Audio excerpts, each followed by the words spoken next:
Centaur, your kind of company.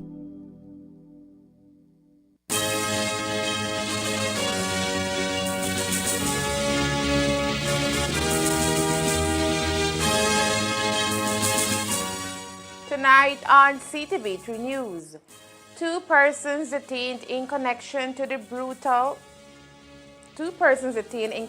with the death of Devon Chablais in Corozal. Police continue search for the third person involved in this incident. Concern grows for the safety of two Corozal residents who have been reported missing by their families. And Belizean national reported missing in Chetumal, Quintana Roo. These are some of the stories we have for you tonight in our newscast for Monday, February 3rd, 2025.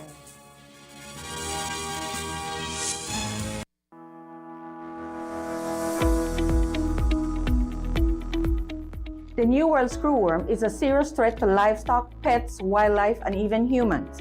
It begins when a female fly lays her eggs in a wound or mucous membranes of a live, warm-blooded animal. These eggs hatch into larvae that burrow into the flesh and feed on living tissue, causing severe damage if left untreated. Monitoring your animals regularly is key. Check your livestock and pets for any wounds. No matter how small, even something as tiny as a tick bite can attract New World screwworm flies. Clean and treat all wounds immediately. Keep them covered and monitor them for any signs of infection or larvae. Early treatment is critical to stopping screwworm infestations. If you suspect an infestation, notify your local authority, PAHA, BLPA, or the Ministry of Agriculture right away. Quick action can prevent the spread and protect your livestock and community. Together, we can protect our livestock industry by preventing New World screwworm from entering Belize. Stay vigilant, treat wounds, and report any signs to the proper authorities. Stay informed, stay protected.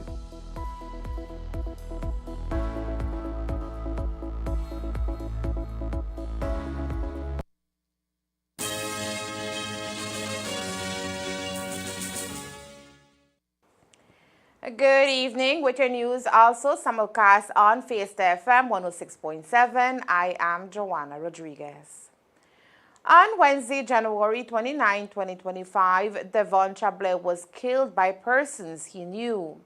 Chablais was chased down by three persons in a pickup in the Altamira area of Corozal town. He rode his bicycle as fast as he could, but the trio caught up with him near a neighbor's outlet. The driver, we are told, ran over Chablais, who was left severely injured and bleeding profusely. While emergency personnel responded almost immediately, Chablais died while being transported to the Corozal Community Hospital, where he was pronounced dead by a medical doctor. Ctv3 News confirmed that diligent police work led to the detention of two of the three persons who were being sought by Corozal police on Friday night. Tonight, since the men have not been charged, we will not withhold their names. However, we can tell you that the third person who was behind the wheel absconded, and we are told he is in hiding. A team of officers also found the pickup hidden in a bushy area in the outskirts of Paraíso village. Chablais was only 22 years old and had just returned to Corozal town to attend the funeral service of his grandfather when death came knocking at his door. Tonight, there is growing concern in the Corozal district. In the span of 1 week, we have been reporting on missing persons, and tonight, 3 Corozaleños whereabouts remain unknown to their family. These families are in anguish, knowing at all where to begin searching for their loved ones. Tonight, we start off with the missing report of Santa Clara villager Emeterio Morales, who went missing since January 24, 2025. The 41-year-old was last seen wearing a black long-sleeve shirt and black long trousers. He is described as being of mestizo descent with clear complexion, weighing about 130 pounds and standing about 4 feet 3 inches in height.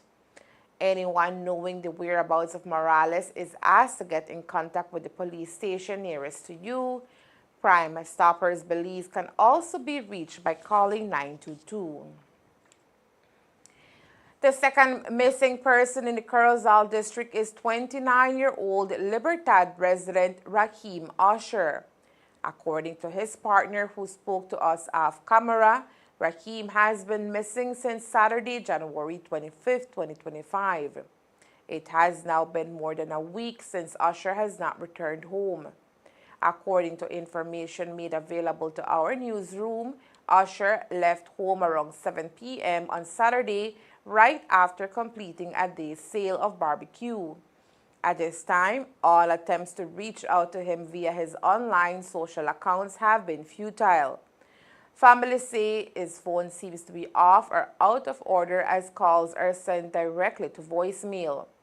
His family is tonight deeply concerned and are fearing the worst since his brother was shot and killed back on June 2, 2023 at his home's doorstep in Libertad by an unknown gunman who was armed with a high-powered rifle.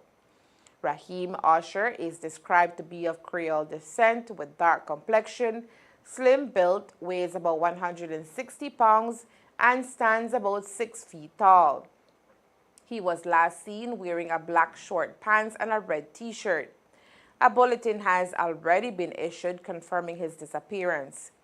If you know about Raheem Usher's whereabouts, you are asked to pass on that information to your nearest police station or report it to Crime Stoppers at 922. Raheem Usher and Emeterio Morales have been missing for over a week, and their families have no clue as to where they may be. But they are not the only ones that have been reported missing. In neighboring Mexico, authorities have issued a bulletin confirming that a Belizean man has been reported missing. He has been identified as 32-year-old Rogaciano Naib Garcia, who is originally from Corozal but has been living in Chetumal for a number of years.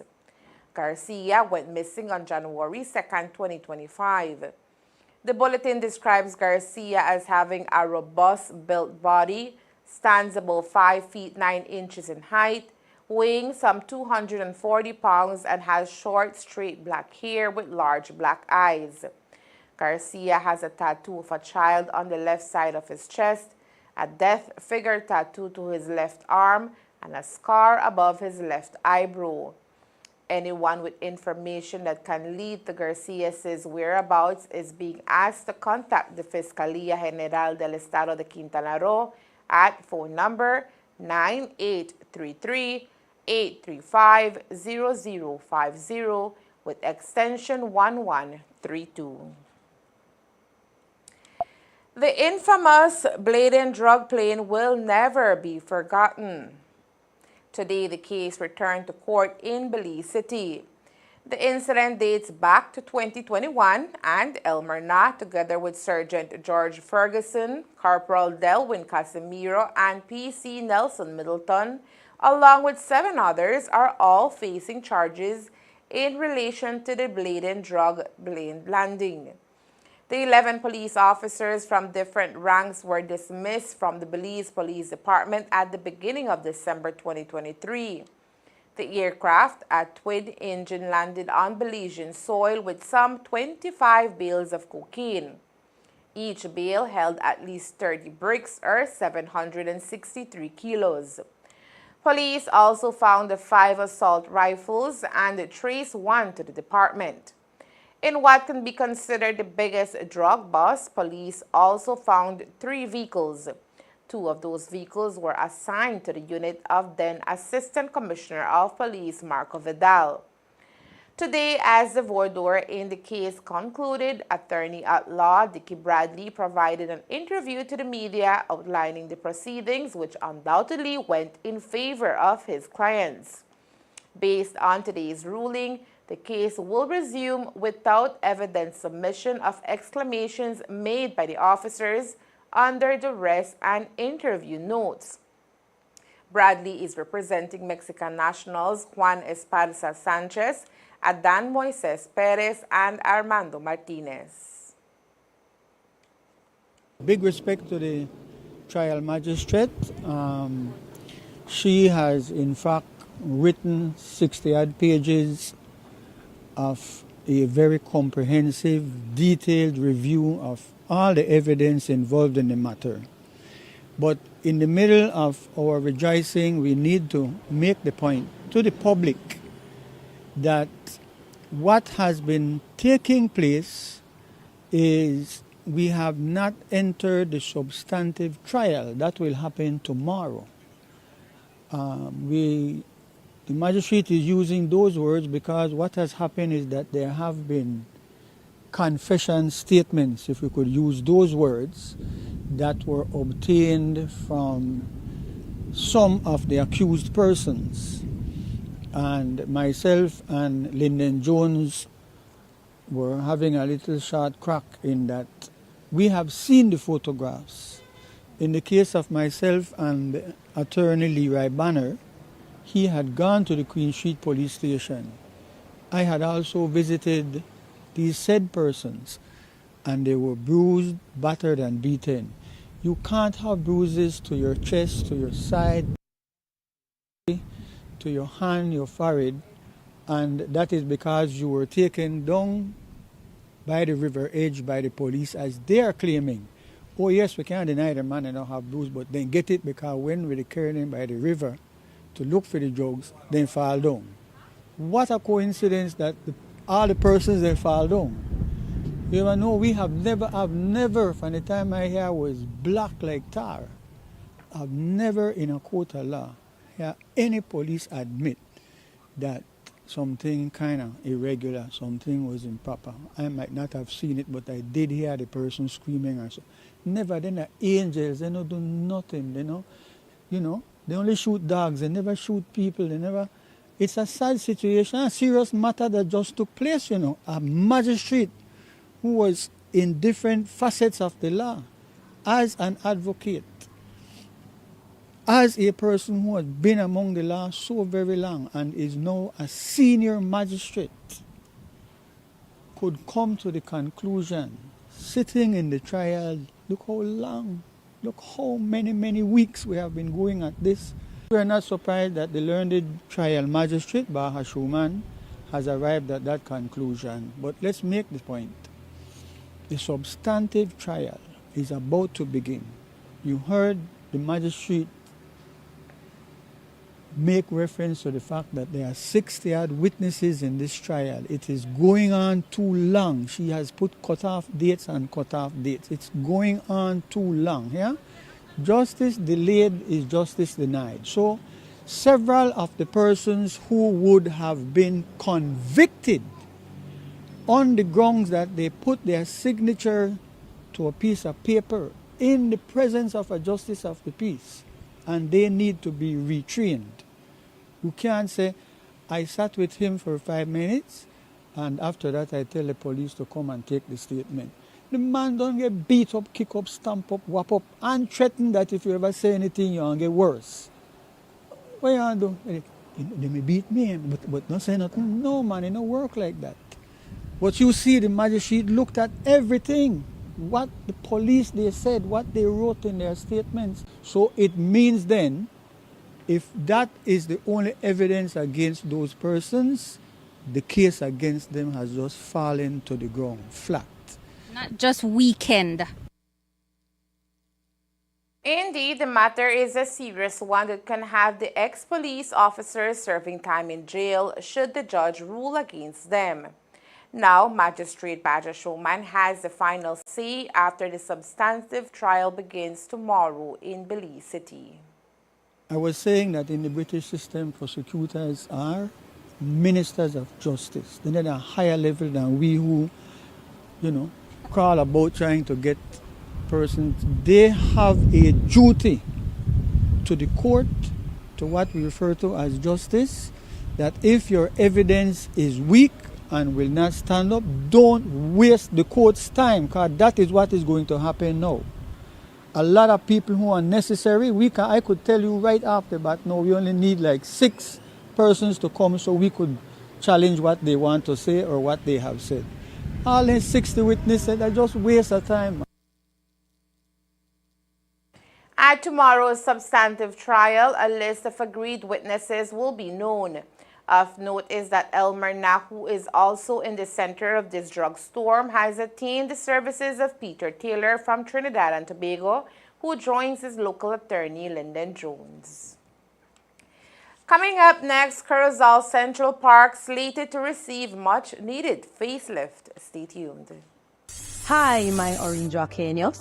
Have you considered why areas of our town flood easily? It's no secret that developing areas in our town flood easily due to clogged drains full of garbage and debris.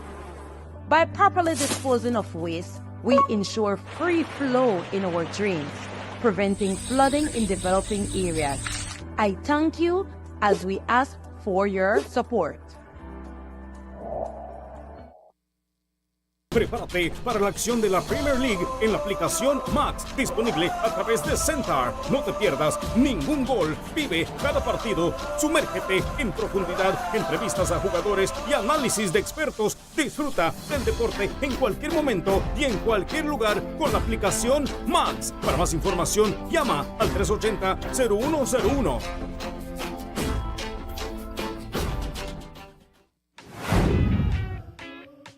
Keeping our beautiful town of Orange Walk clean is everyone's responsibility. Use sturdy bags, tie them securely, and avoid placing sharp objects inside. By properly bagging your garbage, you're not only making it easier for our sanitation workers, but also helping to prevent litter and keep our environment clean. Let's work together to make a difference. For large disposals, contact us for an evaluation. The Curacao Central Park is picturesque and a beacon of historical significance for the northernmost town. History data confirms the park was established and inaugurated in 1965 under the mayorship Santiago Recalde. 4 years earlier, in 1961, Belize was destroyed by Hurricane Hattie. Mexican government were quick to assist and sent down a team of doctors and nurses by plane, but the plane crashed and everyone died near the old Mascal Road. As a form of recognition for their effort, the fountain that sits in the middle of the park was donated to Curacao. The Curacao Central Park also served as a camp after Hurricane Janet in 1955. Janet hit Curacao hard, resulting in about 95% of the population losing their homes. And those are 2 of the most significant moments in history that places the Curacao Central Park as a cornerstone of hope and history. Fast forward to 2025, the park is now in dire need of rehabilitation, and plans are already rolling with a consultation scheduled for tomorrow at 7 p.m., where everyone is being invited to come out and voice their concerns and queries. This is being spearheaded by Thea Garcia Ramirez, the PUP standard bearer for Curacao Bay. She spoke to us earlier today about what is being planned. She said the iconic park needs help, and she and her team are ready to respond to the rescue. The last renovations were in the early 2000s when Mayor Mario Narvaez was the mayor. And it pretty much has remained the same as you see it now. Successive mayors have come in and done some painting and some mural painting on the tower, on the clock tower, but nothing much has changed. So almost 25 years later, I would say there is need to upgrade the park. There is need to rehabilitate certain sections, and certainly to give it a more modern look. I'm a great believer that every place should have some function. So there's need to update it and to realign it with some sort of function, I believe. And that is where it came in that certain partners came together. We've been looking for funding. We have funding already available. Garcia Ramirez shared that the funds have been secured to carry out the intended project, and a team has been put together to oversee the process for transparency and accountability. We have a committee. The committee does include 4 councillors and 3 councillors and the deputy mayor of Corozal to give insight. They also know and have a mandate when they were elected to represent the people of Corozal Town. And so we have some partners and stakeholders that are donating in effect to the rehabilitation. And while the rehabilitation project of the Central Park in Corozal comes in the wake of a general election scheduled to happen sometime this year, Garcia Ramirez says her work has been in the process for a number of years. One could get the sense that maybe it is that mad dash before elections. And one would be right, except that I have almost 3 solid years working in Corozal Bay, if you want to put it that way. So it's not a mad dash. This is just a continuation of what I've been doing for the past 3 years.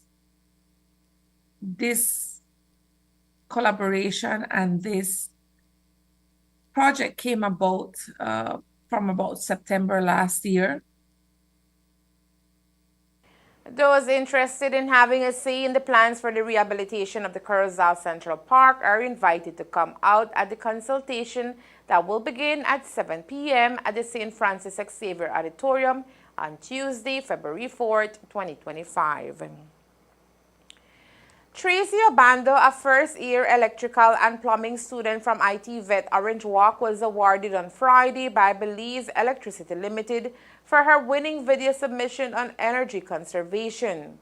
BEL launched the video competition late last year and called on high school students from across the country to enter their submissions, which needed to showcase how they save energy in their homes and in school.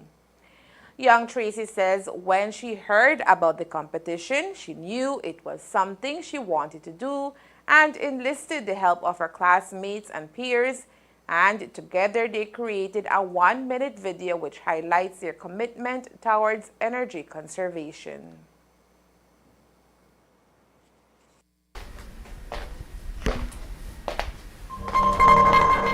Every day our school uses energy, but how much of it is wasted? Lights left on, devices running, and energy slipping through your fingers. But look, let me tell you, this is how our school saves energy. Conserving energy at school is simple. Turn off lights and devices when they're not in use. It's one small action with a big impact.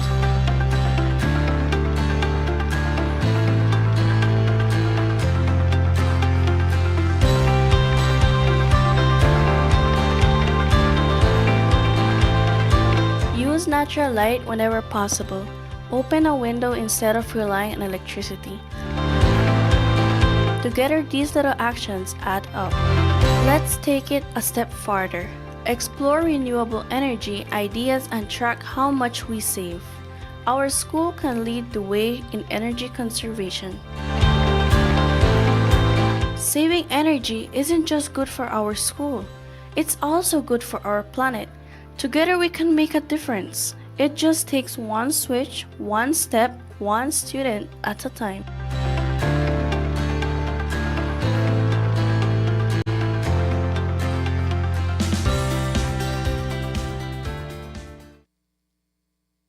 I'm a person that I love doing new stuff and trying new stuff to go farther. And well, it wasn't that easy, but I gave my best. My classmates helped me as well, and we managed to do the video all together, and thanks to the good Lord. The competition, according to Senior Corporate Communication Officer for BEL, Emmanuel Petch, was the company's way of involving students in the important conversation surrounding energy conservation and its importance. Well, BEL has been doing its part to ensure that we are energy ready. Last year in 2024, BEL increases in-country capacity by around 30% to enable us to be more resilient and energy ready, particularly during the hot summer periods when the demand for energy is a lot. So while BEL is doing its part, customers and the public in general, even students, play a role. Her winning submission, Tracy received a laptop as well as a monetary prize.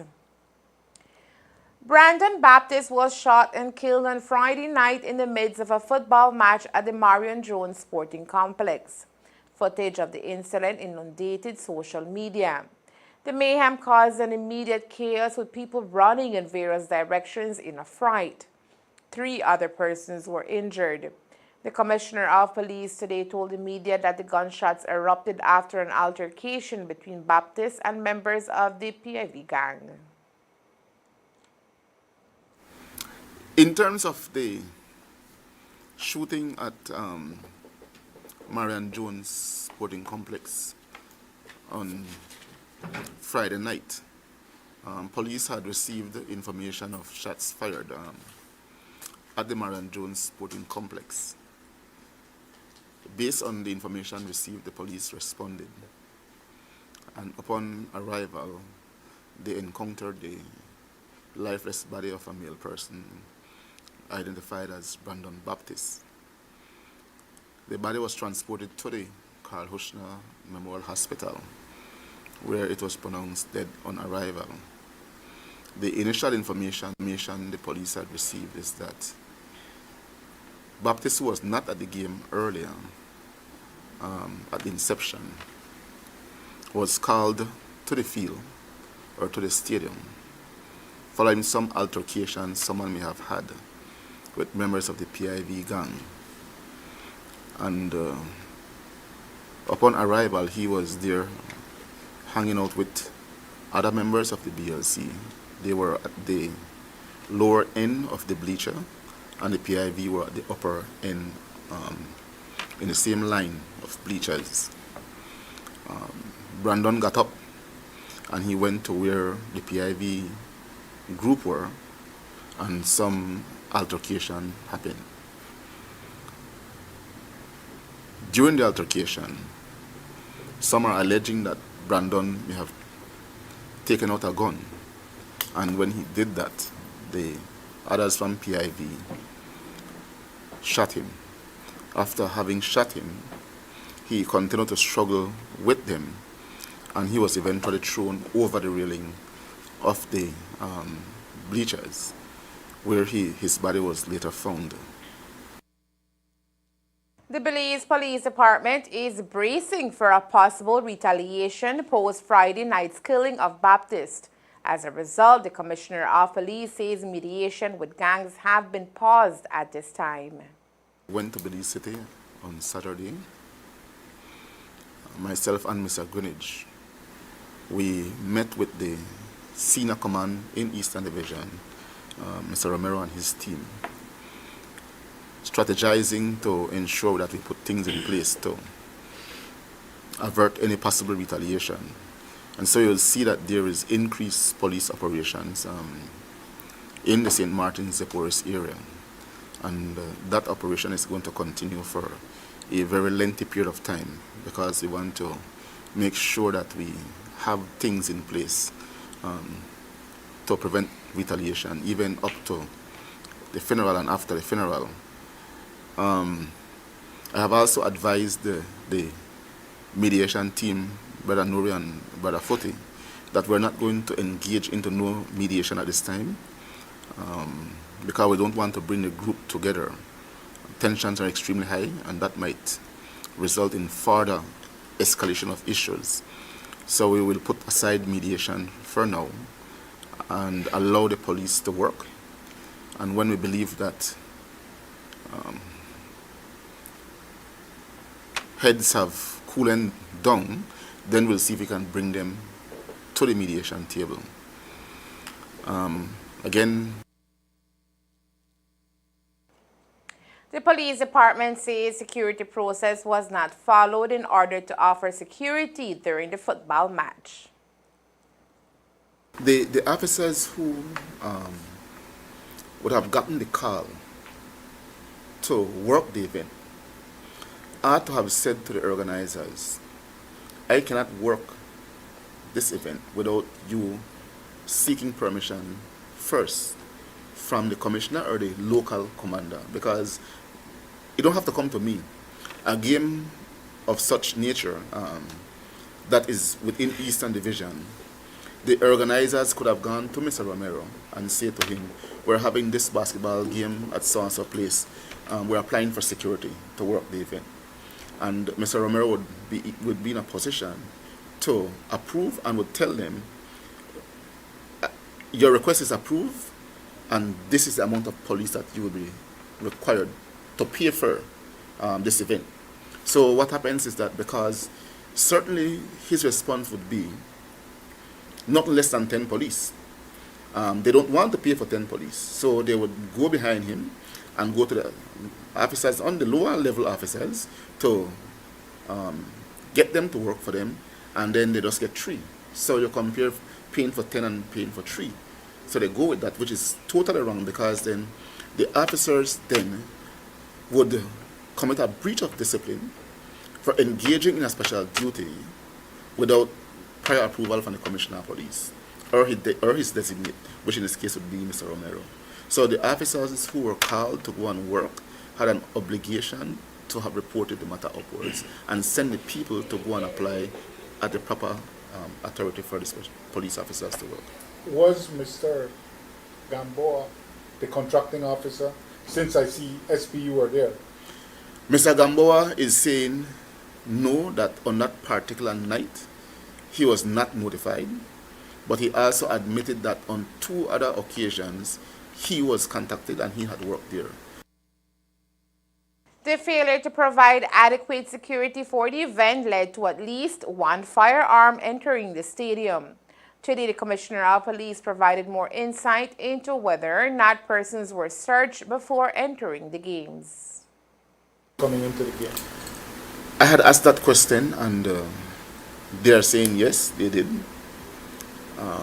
I can't say that they are lying, because you and I would know that the integrity of the surroundings of the Marion Jones Stadium is extremely weak, in a sense that people can throw things over the fence and then just coming through the ordinary way without anything on them, and when they get into the compound they can go and get what they may have thrown over the fence. So, but they're saying no.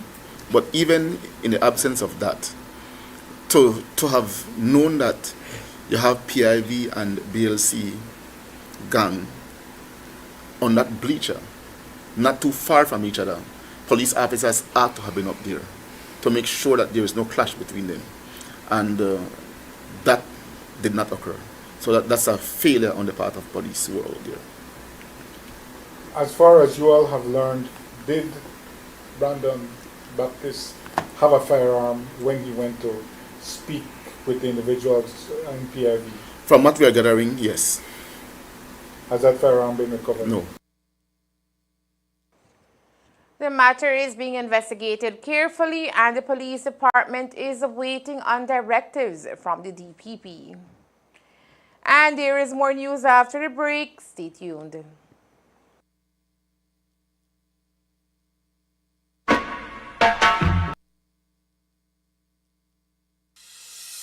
El gusano barrenador del Nuevo Mundo representa una amenaza importante para el ganado, las mascotas y los seres humanos.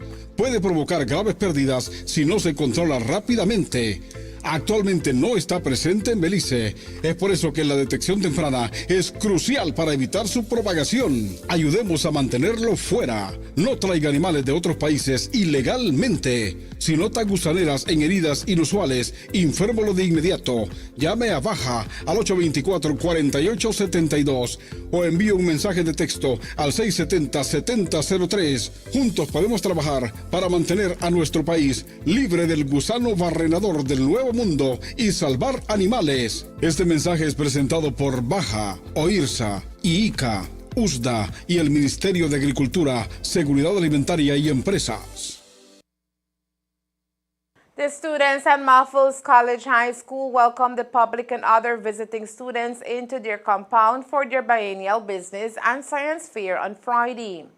Today, we replay some of the highlights of that event, which showcases a host of exciting business ventures and captivating science experiments, which students have been working to prepare for several months. Here is that story. From creative business proposals to exciting science experiments, there was a lot to do and see at Muffles College High School earlier today, as students from all levels displayed their hard work and innovative ideas during the school's biennial Science and Business Expo. For the business aspect of today's expo, 3rd and 4th form students were given the task of taking a business concept from an idea to a fully operational business, focusing in areas of business planning, finances, operations, and customer service. In the business side, what we're trying to do is give them that experience of having a real-life business and running it. So since, I would say like September, they started planning out. They've been doing a business plan, doing the financing, and today's the execution of all that work that they've been doing. Talk to us a little about some of the ideas, some of the concepts that we are seeing out here from the students. I understand these are 3rd and 4th form students? Yes, these are 3rd and 4th form, and what they chose to do is services this year. They're providing like restaurant services for the different, so some of them did drinks. We have different types of drinks and we have different types of foods that would cater to the general public. And so within that, we integrated the different aspects of our curriculum that they have learned, how to manage a business, how to market a business, and then of course the production process, customer service. One of the things that at Muffles we always want to do is to not just teach concepts, but for them to be able to apply it in real life scenarios. So that's what we want to do today, to have them have some kind of preparation so that whenever they leave Muffles, they have this foundation that they can apply it somewhere. So maybe start a small business and know all these skills that they should have to be successful. As we made our way through the different stalls that were covered in vibrant colors and sporting very interesting names and ideas, we were greeted by excited students who were more than eager to tell us about their different business proposals. One such business was Los Boba Buenos, who were serving boba teas in all flavors and sizes. Okay, so our business name is Los Boba Buenos, and we serve boba in various different flavors. This idea came about when we were inspired by a few different shops because they weren't selling, different flavors of boba, and it was very limited. So we decided to be a lot more innovative and, bring a new burst of flavor. Talk to us a little about the process of, having this from just an idea to now the finished product and selling these bobas. Right, this process was hectic, I might say, but at the end of the day, it paid off. There was a lot of late nights. Some of us didn't even sleep at night, but all of the hard work is paying off today with our stall, and we imported things from the Mexican side, and we also got some things here in Belize, and at the end of the day, everyone put their little bit, and we made today happen, as you can see here. What were some of the difficulties that you guys experienced in the entire process, as a group? The difficulty would be in actual quality products because Belize didn't have most of our quality products we were looking for, so most of them was imported. Like most of our boba, we had to import it from Taiwan and the United States, so that was also a huge expense on our behalf. We have learned communication is key. Yes, because, and also there is a lot of chaos in the process because sometimes some of the group members didn't want to to contribute, but at the end of the day we all came into Yeah, we all came into a team and we agreed on something, and that was the hardest part, the deciding part of like which ones, because how everyone is different, everyone has different ideas. Well, we just collaborated and see what worked best and what made everyone happy, as well as what is going to make the business like come out and stand out between the crowd. Fort Farmers Miguel Pren and his team from Mai Tai Refreshers chose a different route, deciding to harness the tropical flavors of Belize to create their fruity drinks. Our business is all about fresh fruits, so in all the ingredients it's only fruits. So this idea came about because we were thinking to market to children and adults. So like, you know, most people like fruits. So we basically came up with this idea. Talk to us a little about the process that you guys took to take this idea from just an idea to now, this finished business. Okay, so we took it as a small idea first, but then after all, we came together as a group since it's 8 of us. So we decided and we talked about it. And now, look. Well, I learned that we are, as an individual, communication is the key to have a successful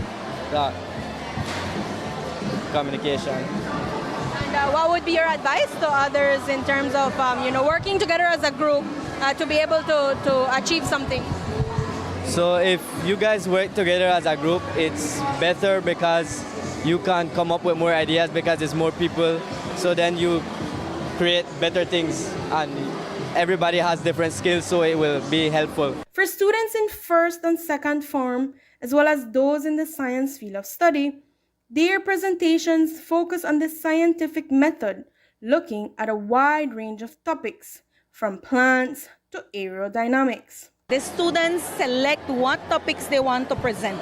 We don't force them to go do a project on any particular topic. They choose their topic and they follow through, so long as they follow the scientific method. We just guide them in this process. Well, we divide the groups by divisions. We have 3 divisions. First farm is one division, second farm is another division, and then third and fourth make up the third and final division. We invite judges so that the grading is totally and completely unbiased. We invite professionals in their own fields to assist us with the grading, evaluating the scientific process, and awarding students a grade. At the end, the projects that score the highest are the ones that will proceed to round 2, where they are separately judged in a quiet room, which is what is taking place right now. And at the end of this, is there a winner selected, or what is that like? Yes, they get recognition. The students have already earned a grade. They have presented for their teachers, so that will impact their GPA, their academic grade. But the judging that is taking place today is for recognition. So they earn an award, and they are recognized as the group that did the best of all the divisions. Third farmer, Manat Lolwani, and her team from Quantum Flux focused on the dynamics of launching a rocket ship, which brings your dream of one day having NASA in Belize closer to reality. So we're presenting on a rocket. We're testing how high we can send a payload at different locations of the rocket. So this is the nose, this is the recovery, this is the body, these are the engines, and these are the fins. So we added 100 grams of sand on each location, and we blasted off the rocket, and we were tracking how high each one went to figure out what's the best location that in real life rocket, which location can we put like the heavy equipments and so forth. So it's like manufacturing a rocket more differently so that we can incorporate more technology aboard spaceships. As a student, it has always been my dream to be an astronaut. So when I got the chance to do this for Science Fair, I was ecstatic. I got everything set. My group was fully supportive, and we were all learning new things. And I was like, yeah, I do want to do this when I grow up. And for the relevance in Belize, so when I was at NASA, I picked up on a few things, such as you need an island or designated place so that you can launch it so it doesn't interact with civilians. And also, when rockets launch, they have 3 parts, 2 of which are fuel holders that drop into the atmosphere again. So you need a water body close by so you can pick it up and reuse it, which makes Belize a really good place because it has islands and the Caribbean Sea surrounds it. So this is what my thought process was. And also Belize is close to the equator, which makes it even more ideal to launch a rocket. So in the future aspect, I would definitely see that NASA would really be interested to start another place at Belize with our islands, and it would be really fun to have more of our youths on a board because we don't have much astronauts in the world, and Belizeans are really curious about everything. So we could definitely step up and have some new things to learn. And while Quantum Flux sought to bring a new concept to Belize, second formers from the team Aqua Genius are looking to solve a problem close to home, and that is water pollution. Basically, our project is about testing the urban and rural bodies of water for nitrate, sulfate, and pH. We did this and we collected the water samples from the New River in front of La Immaculada RC School and in San Esteban near the Lion's Den. We collected the samples and sent it to Belize, and our results came back showing that the urban bodies of water have a higher number of pH, sulfate, and nitrate compared to the rural bodies of water. This is due to the fact, of the higher number of population in urban areas and the more factories that get rid of their waste in their in the river. It affects Belize because many farmers and people in the community use the New River to many people in Belize and in communities and villages, people who farm use the water, and these pollutants could affect their crops and many other things.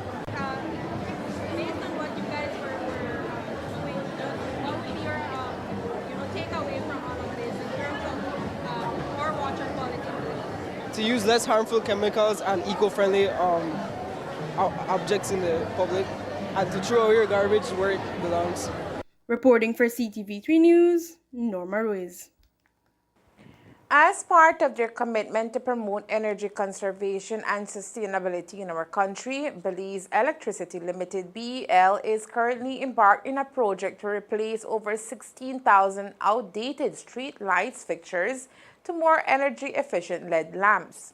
This project, according to Senior Corporate Communications Officer for BEL, Emmanuel Pech, seeks to reduce the country's overall energy consumption by over 1 megawatt. We are replacing all of the HPS streetlights. In common terms, that means that those relatively old streetlights that you might see, those ones that look very orange, I'm sure some people might remember them. You don't see them as much anymore if you're looking in the towns and main urban areas because we're replacing them. And BL is currently rolling out this project to replace all HPS streetlights in Belize to LED streetlights. And our aim initially is to replace and install 16,000 LED streetlights countrywide, including here in Orange Walk, in Corozal, all the way down to Stan Creek, Toledo, Cayo, and Belize, of course. And one of the reasons why we're doing this is because LED is far more efficient than the traditional HPS streetlight. And how that would look like in the overall demand for energy is that once we are able to replace all of the streetlights to LED in Belize, that would essentially save about 1 megawatt of power in Belize. So we're reducing the demand, and we're doing our part by reducing our demand. If you notice any old or faulty street light in your neighborhood, you can report it using the BEL 24/7 app or contact any of their officers countrywide. Customers can also help with that. If you see an old HPS street light in your neighborhood, you can report it to BL using the BL 24/7 app. You can go on your phone, open the app, make a quick report, and then BL will know that that street light needs to be replaced to an LED, right? So the customers could also get involved in making that change. So that's an ongoing project? That's an ongoing project. We have done several LEDs in Belize. I think the guys are in Blue Creek right now making those changes, and they're going to different communities to make those changes. But customers can also get involved and make a report when you see an old street light in your community. And that's the news. We invite you to join us for another newscast on Tuesday, February 4th here on Ctv3 News and Fiesta FM 106.7.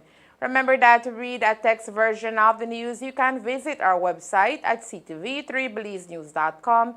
You can also log on to our Facebook page for current stories at facebook.com/ctv3belizenews or our YouTube channel at Ctv3 News BZ. From all of us here at Ctv3 News, thank you for watching and listening. Good night.